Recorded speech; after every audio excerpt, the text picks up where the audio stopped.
Good morning. তো আজি শাওনৰ লাষ্ট সোমবাৰ আৰু আমি যাব ওলাইছোঁ এতিয়া মন্দিৰলৈ। ৰাতিপুৱা উঠিছোঁ, গা পা ধুইছোঁ আৰু এতিয়া পুৰা বিজি আছে, নকপালিছ লগাই আছে। আৰু মই বেছি টাইম ৰখা নাই, ৰাতিপুৱা 8টা মানৰ পৰা ৰখি আছোঁ, এতিয়া 10টা বাজিলে। কিয় মিছা কথা কয়? 8টা বজাত মই উঠছোৱে। তো সেনেকুৱা আৰু কিমান time? Ready almost. Ready almost 100%? 100% নহয় মানে এতিয়া গাখীৰ লৈছে ৰেডি কৰি। তাৰপিছত গাখীৰত কি আছে?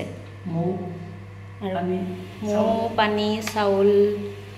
তাক মানে বাইদেৱে কৈছে আৰু আজি এইবোৰ মিক্স কৰি পেলাই শিৱলিংগত ঢালিলে ভাল আৰু মেঘ ৰাখি। তেখেতৰ মানে মেঘ ৰাখি। ৰাতিপুৱা কি খালা? খালি পেট পানী। মই খাইছোঁ, মই লাল চাহ খাইছোঁ। যাওঁ এতিয়া, লগ পাই আছোঁ মন্দিৰত। ফাইনেলি আহি পালোঁ। দেখা ৰ'ব অলপ যাওঁ।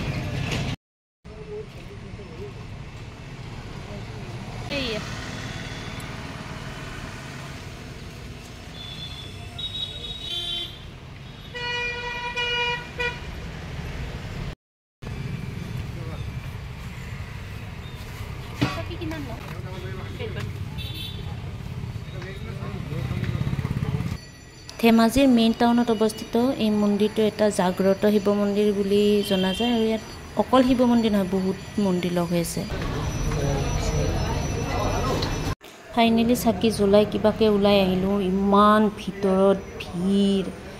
তেওঁ বোলে দীঘল দীঘল উশাহ লৈ আছে, ভিতৰত উশাহ নোলোৱাকৈ আছিল। আৰু আমি এতিয়া প্ৰসাদ খাব তললৈ গৈ আছোঁ।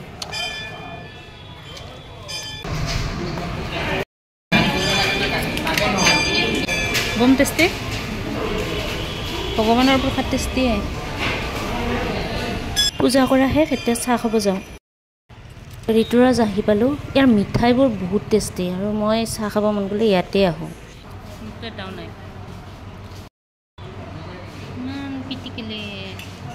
বহুত দিনৰ মূৰত এখন কাপোৰৰ দোকানত আহিলোঁ, কিবা এটা বস্তু লগা থাকিলে, মানে হোৱাইট চাৰ্ট এটা লগা হৈছিলে, তো লৈ লওঁ। দেখিছেনে আগে দৌৰি আছে, গাড়ীখন ষ্টাৰ্ট দি পেলাই থিয় কৰি পেলাই দৌৰি আছে। মই কি হ'ল, পিছে পিছে মই দৌৰি আছোঁ। ভয় খাই গৈছিলোঁ পাই, পিছতহে গম পালোঁ নিজৰ মাথাটো পাহৰা।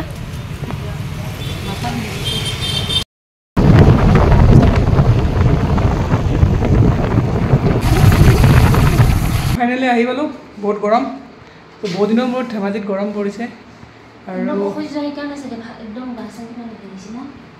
বেয়া লাগিছে গাটো অলপ। মন্দিৰৰ পৰা আহি বিৰাট মূৰ বিষ উঠিছিল।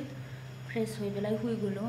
অলপ আগত সাৰ পালোঁ আৰু আজি মানে শৰাই এখন দিম বুলি ভাবিছিলোঁ, কিন্তু মানে একো যোগাৰ নাই। আৰু টাউনত যাওঁতে আমি যেতিয়া মন্দিৰ গৈছিলোঁ তেতিয়া ভাবিছিলোঁ কিবা কিবি ফ্ৰুইটছ আনিম, কিন্তু আজি বহুত দিনৰ মূৰত ধেমাজিত ৰ'দ দিছে কাৰণে নেকি একদম সহ্য কৰিব পৰা নাই।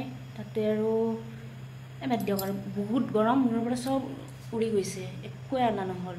কিন্তু বেছিকখিনিও নাই, কলপাত নাই, তামোল পান একোৱে নাই। আৰু এইখিনি নোহোৱাকৈ শৰাই দিবও ভাল নালাগে, তো হাজবেণ্ডে সেইখিনি আনিব গৈছে। বাকী মই ৰেডি কৰি থৈ দিওঁ। এইখনে আমাৰ সৰু মন্দিৰ, সৰু থাপনা, কাৰ্টুনৰ ওপৰত বনোৱা থাপনা। উপায় নাই আৰু, কোৱাৰ্টাৰত বেলেগ তেনেকৈ সুবিধাও নাই। এটা মন্দিৰ কিনিম ভাবিছোঁ। তামোল পাণযোৰ কোনোবাক দিবা লাগে, মোকে দিবা। এতিয়া তলত এওঁৰ কলিগ এজনীক প্ৰসাদ দিব যাওঁ। আৰু মই যে ৰাতিপুৱা মেখেলা চাদৰ পিন্ধি গৈছিলোঁ, মোৰ মানে পিন নাছিলে, তেখেতৰ পৰাই পিন আনিছিলোঁ, এতিয়া দিব যাওঁ। লগ পাম অন্য এটি ভিডিঅ'ৰ সৈতে। আজিলৈ বাই।